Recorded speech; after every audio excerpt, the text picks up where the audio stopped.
Hello guys, कैसे हैं आप सब। होपफुली अच्छे होंगे। देखिए, मैं पार्लर में हूँ। मैं क्यों हूँ अभी आगे चल के बताती हूँ। और अम्मी अब्बू आए हुए हैं। अब्बू के लिए मैं एक फ़ोन मैंने उनको गिफ्ट किया है क्योंकि उनका फ़ोन ख़राब भी हो गया था और नए फ़ोन की ज़रूरत थी। बड़े खुश हो गए फ़ोन देखकर, उनके लिए सरप्राइज़ था और मुझे भी बड़ा अच्छा लगा कि वो खुश है। अब देखिए, हम अर्ली मॉर्निंग निकल चुके हैं। हम जा रहे हैं थाईलैंड। थाईलैंड जाने के लिए अच्छा वीज़ा तो लगता नहीं है, वीज़ा लगता है बट वीज़ा फ्री होता है। तो हम सुबह अर्ली मॉर्निंग निकल गए। हमारे 6:30 की फ़्लाइट थी तो हम निकल गए थे 2 बजे क्योंकि बाकी फॉर्मेलिटीज़ करनी थी। यासरा बड़ी खुश है, एक्साइटेड है, काफ़ी दिनों से उनकी तैयारी चल रही थी। हम एयरपोर्ट आ गए हैं और आप देख सकते हैं वो अपनी बैग पर इस तरीके से बैग बैठ जाती है और सबसे बोलती है पुल पुल पुल। हालांकि खुद भी कर लेती है बट उसको मज़ा आता है। और हम एयरपोर्ट में आ चुके हैं टाइम पर ही हो। अच्छी बात तो ये है। और बाकी वहाँ पर जितनी फॉर्मेलिटीज़ है वो हमने कर लिया है। अब हम अपनी फ़्लाइट पर जाने के लिए रेडी हो गए हैं और हम देख रहे हैं कि अच्छा हमारी फ़्लाइट आ गई है। इंडिगो की फ़्लाइट थी। पीछे अभी एक बहुत बड़ा हादसा हुआ था तो थोड़ा वरीड थी उन सब चीज़ों से। मैं बहुत डर रही थी और फिर जब प्लान तो हो ही गया था तो चलो ठीक है, जो होगा देखा जाएगा, है ना। आपके नसीब में जो होगा वो होकर रहेगा, आप कुछ भी कर नहीं सकते हो। यासरा एक्साइटमेंट यासरा के चेहरे पे दिख ही रहेगा। अच्छा, आप ये देखिए, एयर इंडिया की फ़्लाइट मुझे दिख गई थी तो मैंने वीडियो बना लिया क्योंकि ठीक है हादसा हुआ था लेकिन वही है ना, एक खौफ सा बैठ गया। इनफैक्ट जितने लोग थे ना, सारे लोग बड़ा शौक होकर देख रहे थे एयर इंडिया की फ़्लाइट है। अब हम फ्लाइट पे बैठ चुके हैं और हम बादलों से ऊपर उड़ रहे हैं। बड़ा अच्छा मौसम है और बहुत मतलब अच्छा सा फील होता है।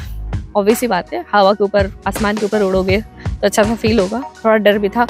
यासीन सो गए, यासिरा सो गई, मैं बोर हो रही थी बिकॉज जो हमारी ये फ़्लाइट है इसमें ना मैक्सिमम फैमिलीज़ थी, सारे लोग हॉलीडेज़ के लिए आए थे तो बच्चे बड़ा रो रहे थे। ऑब्वियसली बात है, जब हाइट पर फ्लाइट जाती है तो बच्चों के ईयर में पेन, कभी कुछ, किसी को भूख लग रही है, सारी चीज़ें चल रही थी और मैं थोड़ा सा इरिटेट भी होती। फिर मुझे जैसे ही हम फुकेट की तरफ आए तो मुझे ये व्यूज़ देखने को मिला। बहुत खूबसूरत सा नीला समुद्र, दूसरे साइड हरियाली, बिल्कुल बादल भी। तो मैंने सोचा कैप्चर कर लेती हूँ और मैं आप लोगों को दिखाती हूँ। आप देख सकते हो जितना ये वीडियो में दिख रहा है रियल में भी इससे कहीं ज़्यादा खूबसूरत है ये।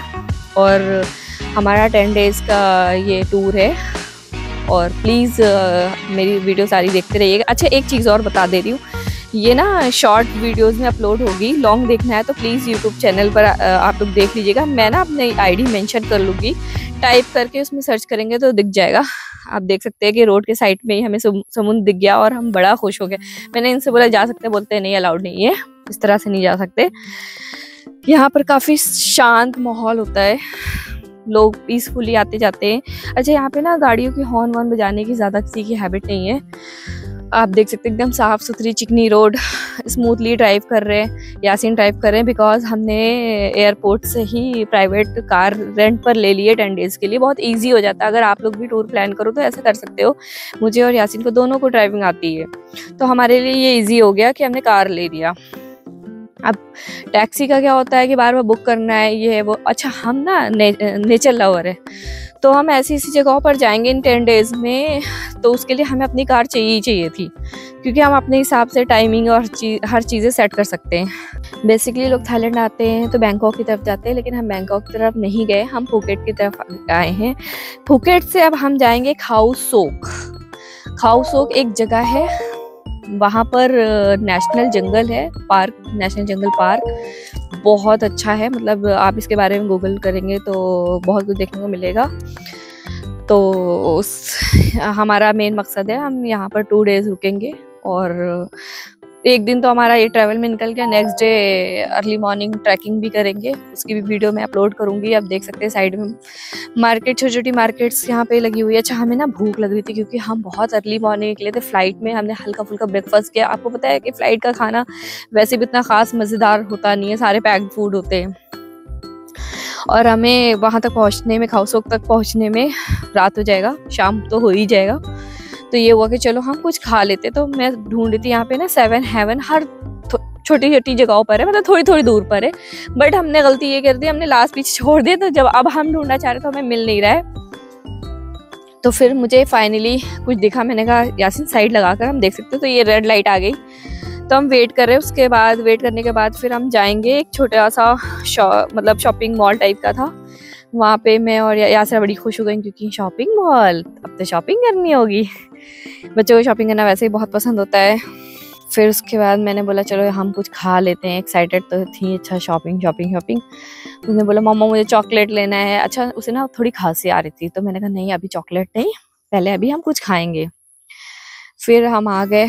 देखिए यहाँ पर ना, अच्छा एक मज़े की बात बताती हूँ, यासरा को ना एक हफ्ते पहले मैंने एक वॉच दिलाई थी, ईमू वॉच, तो वहाँ पे लगी हुई देखी मैंने। तो मैंने वहाँ पे जब प्राइस पूछा मैं बड़ी शॉक हो गई, बिकॉज जब मैंने उसको कन्वर्ट किया ना थाई बात, तो यहाँ पे थाई जो पैसे होते हैं उनको भात बोलते हैं, उसको कन्वर्ट किया इंडियन रुपीज़ में, तो कन्वर्ट करने में पता चला कि मतलब इंडिया में वो वॉच महंगी थी बट यहाँ सस्ती।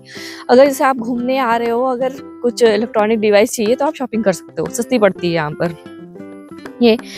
अच्छा उसके बाद हम KFC आ गए। KFC का भी एक मतलब टेस्ट बिल्कुल अलग था, मुझे लग नहीं रहा था कि जो हम इंडिया में खाते हैं KFC उसमें और यहाँ की KFC में काफ़ी फ़र्क था। आई डोंट नो ये फ़र्क क्यों था। अच्छा मतलब हो सकता है कि लोगों के टेस्ट के अकॉर्डिंग बनाते होंगे। ये देखिए केचप यहाँ पे अलग से आपको जितना लेना हो आप ले सकते हो, इसका कोई पैसा देना नहीं होता। ये हमने राइस बोल लिया था, यहाँ पे लोग ना स्टीम राइस खाते हैं, यहाँ पर लोग स्टीम राइस खाते हैं, तो उसमें मैंने स्टीम राइस लिया था, बहुत अलग टेस्ट था। इसमें लेमन ग्रास फ्लेवर के साथ था। इंडिया में ये वाला मुझे मिला नहीं था यहाँ पर, बट मिला तो मैंने काफ़ी इन्जॉय किया। हमने चिकन फ्राई भी लिया था, उसका भी टेस्ट बहुत अच्छा था, खट्टा मीठा सादा वाला टेस्ट नहीं था, बहुत टेस्टी था। उसके बाद फिर निकल चली हमारी सवारी जंगल की तरफ, हम खाऊ सोक की तरफ बढ़े आगे। बहुत अच्छा यहाँ पे ना हर थोड़ी देर में मौसम कैसा होता है कि बहुत ना गर्मी होती है ना बहुत ठंडी, 30 से लेकर 32 डिग्री तक टेम्परेचर रहता है ऑलमोस्ट। तो बहुत तेज़ धूप नहीं थी, बारिश थोड़ी थोड़ी देर में बारिश होती है, तो मुझे कहीं बारिश मिल रही है, कभी मौसम मतलब क्लियर मिल रहा है, इस तरह से करके था, अच्छा लग रहा था। बहुत सारे नारियल के पेड़ थे, नारियल लगे हुए थे। मैंने सुना है कि यहाँ का नारियल बहुत टेस्टी होता है, अभी तक मैंने टेस्ट नहीं किया है, बट इतने दिन रहूँगी तो ज़रूर टेस्ट करूँगी। आप लोग भी टूर प्लान करिएगा कुछ इस टाइप का, अगर नेचर लवर है। थाईलैंड में भी बहुत सारी चीज़ें हैं, मैं आपको बताऊंगी भी कि आप कहाँ जा सकते हो, कर सकते हो।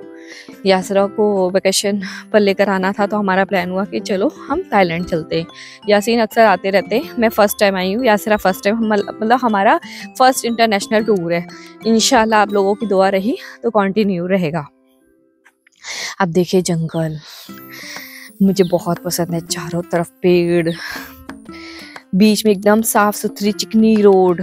अच्छा ये जंगल की रोड है, सरप्राइजिंग इतनी अच्छी बनी हुई है यहाँ पर, आप ये मतलब फील ही नहीं कर सकते कि आप जंगल के अंदर हो। बिल्कुल मतलब पीस और बहुत स्मूथ ड्राइविंग, बहुत मजा। फर्स्ट डे था तो मैंने तो ड्राइव नहीं किया, यासीन नहीं किया, लेकिन मैं ज़रूर करूँगी क्योंकि मुझे ऐसी रोड देखकर ड्राइव करने में बड़ा मज़ा आता है। हमने खूब इंजॉय किया। इनफैक्ट मैं ड्राइविंग से ज़्यादा तो बगल सीट पे बैठ के मैं सो गई थी, यासीन ड्राइव कर रहे थे, उन्हें बड़ा मज़ा आया था। उसके बाद हम देखिए पहुंचने वाले हैं अपने रिजॉर्ट पर, आवर जंगल कैंप इसका नाम है, और ये सबसे मतलब इस एरिया में सबसे अच्छा रिजॉर्ट है, क्योंकि मैंने देखा ना कि और भी है बट ना ये सबसे अंदर कॉर्नर साइड है। मैं इसकी व्यू देखिए, मतलब व्यू क्या, पहाड़, बगल में नदी बह रही है और बिल्कुल शांत कोने में। यासरा भी बड़ी खुश हो गई।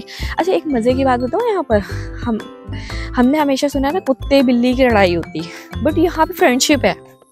डॉग भी खेल रही होती, कैट भी खेल रही, लेकिन उन दोनों का एक दूसरे से कोई मतलब नहीं होता। मैंने कहा वाह ये तो सही है।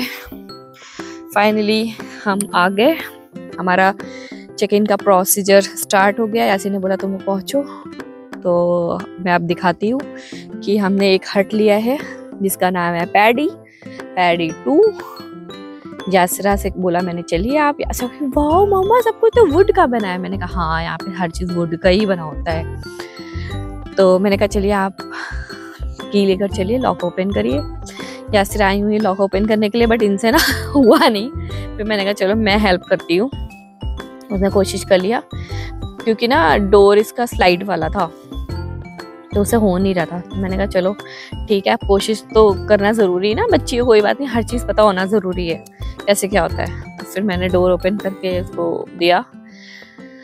बहुत अच्छा, बिल्कुल मतलब वुड का सारा बना था, बिल्कुल नेचुरल। अच्छा, मुझे मतलब पसंद है, ऐसी चीज़ें पसंद है। अगर आप लोगों को पसंद तो आप लोग भी बुक कर सकते हो। सब कुछ बिल्कुल सेट, या सारी चीज़ें देख रही, हैंगर भी, ये भी। अच्छा, इसके बाद फ्रेश होकर हम आ गए बाहर मार्केट की तरफ डिनर के लिए। हमने कहा हम बाहर मार्केट की तरफ एक्सप्लोर करेंगे और वहाँ डिनर करेंगे। तो मैंने कहा चलो इस रेस्टोरेंट में चलते हैं, देखते हैं क्या है यहाँ पर। फिर हमने एक यासरा के लिए, यासरा को ना बहुत ज़्यादा कफिंग हो रही थी, तो हमने इसके लिए हॉट चॉकलेट ऑर्डर किया। ऐसा खुश हो गई देखकर, देखा हॉट चॉकलेट, इसमें थोड़ा शुगर भी ऐड की जाए, तो ये शुगर ऐड कर रही थी। इसमें कुछ हुआ था, मैं बताऊंगी बाद में क्या हुआ था।